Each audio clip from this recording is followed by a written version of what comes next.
નમસ્કાર।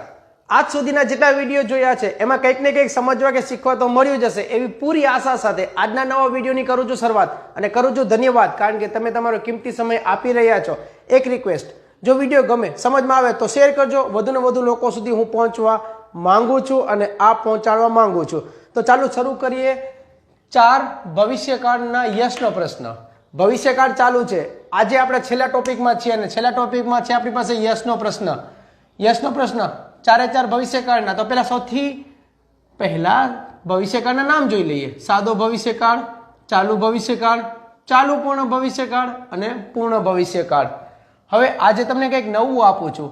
પહેલો પ્રશ્ન જુઓ, યશનો પ્રશ્ન એટલે શું? અહીંયા લખ્યું છે ને યશનો પ્રશ્ન શું, અને ખાસ ધ્યાન શું રાખવું શેમાં? યશનો પ્રશ્નમાં। તો આ બંને બાબત ઉપર પહેલા જરા ડીપમાં જોઈ લઈએ।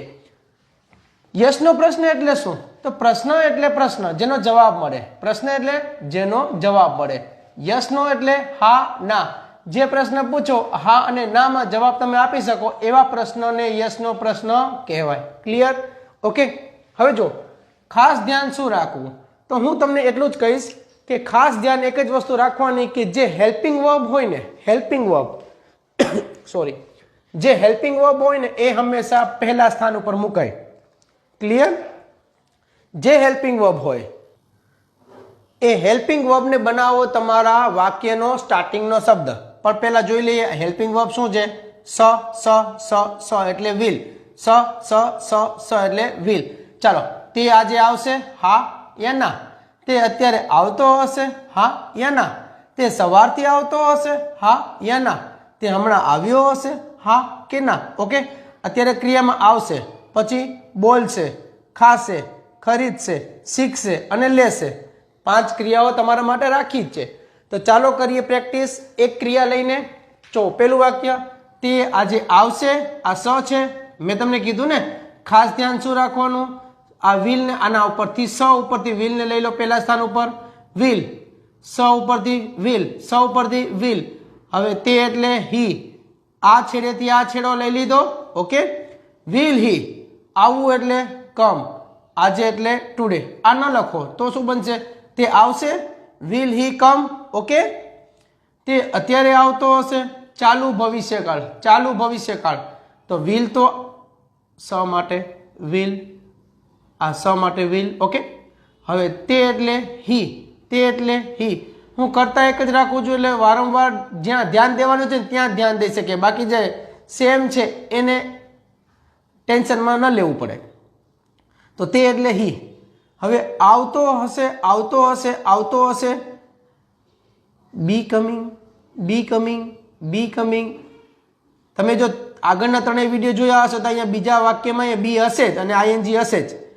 અત્યારે એટલે now, will he be, will he be coming now, speaking now, eating now, buying now, learning now, taking now. Gujarati તમે સેટ કરી શકો છો। તે સવારથી આવતો હશે, ચાલુ પૂર્ણ, ચાલુ પૂર્ણ ભવિષ્યકાળ। હવે આ કાળ શીખવા માટે આ કાળ પહેલાં શીખવો પડે અને આ કાળ શીખવા માટે થઈને થોડો સમય ફાળવવો પડે અને ટૂંક સમયમાં ડેમો સાથે આવી રહ્યા છીએ જલ્દી, તો કનેક્ટેડ રહેજો।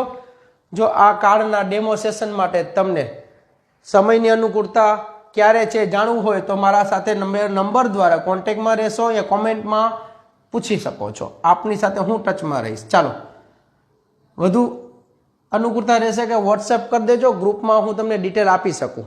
વોટ્સએપ નંબર ઉપર વોટ્સએપ કરી દેજો, હું તમને ગ્રુપમાં એડ કરી શકીશ। ચાલો, તે સવારથી આવતો હશે, તે સવારથી આવતો હશે, સ એટલે વિલ, તે એટલે હી, ચાલુ પૂર્ણ ભવિષ્યકાળ છે એટલે આજે બી છે ને, બી છે ને એની જગ્યાએ have been, have been, have been, have been, coming, coming.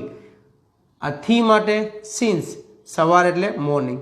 આ સિન્સ મોર્નિંગ કેમ આવ્યું ભાઈ, એની તો મેં તમને વાત કરી કે એના માટે અલગથી થોડો સમય તમારે ફાળવવો પડે, જે તમે આપો તો ક્લિયર કરી શકાય સિન્સ ક્યારે આવે ને ફોર ક્યારે આવે ને શા માટે સિન્સ અને ફોર આવ્યું। ચાલો, હવે તે હમણાં આવ્યો હશે, will he have come now. Gujarati to English કરીએ। સ એટલે વિલ, સ એટલે વિલ, તે એટલે હી। હવે આવ્યો હશે એટલે પૂર્ણ ભવિષ્યકાળ, તો ભવિષ્ય માટે વિલ તો આવી ગયું, હવે પૂર્ણ માટે હેવ આવે, અને કમનું ત્રીજું રૂપ કમ જ રહે. આ કમ અને આ કમ બંને અલગ છે. સ્પીકનું સ્પોકન, ઈટનું ઇટન, બાયનું બોટ, લર્નનું લર્ન્ટ, ટેકનું ટેકન થાય. તો this is just beginning. You can start your learning. Keep working. વધુ ન સમજાતું હોય તો પૂછી શકો છો, પણ પ્રેક્ટિસ કરવી અનિવાર્ય છે. સો આશા રાખું છું કે ક્લિયર થયું હશે. સમજાય તો શેર કરજો, ન સમજાય તો પૂછી લેજો, પણ યાદ એ રાખજો કે શરૂઆત અંદરથી થવી જોઈએ. અંદરથી એટલે ઈચ્છા થવી જોઈએ શીખવા માટેની. તમારા સજેશન્સ આવકાર્ય છે. જલ્દી મળીએ લાઈવ ડેમો સેશન્સમાં. વધુ ડિટેલ્સ માટે ને રેગ્યુલર અપડેટ માટે વોટ્સએપમાં નંબર ઉપર વોટ્સએપ કરી દેજો. મળીએ છીએ. જય હિન્દ.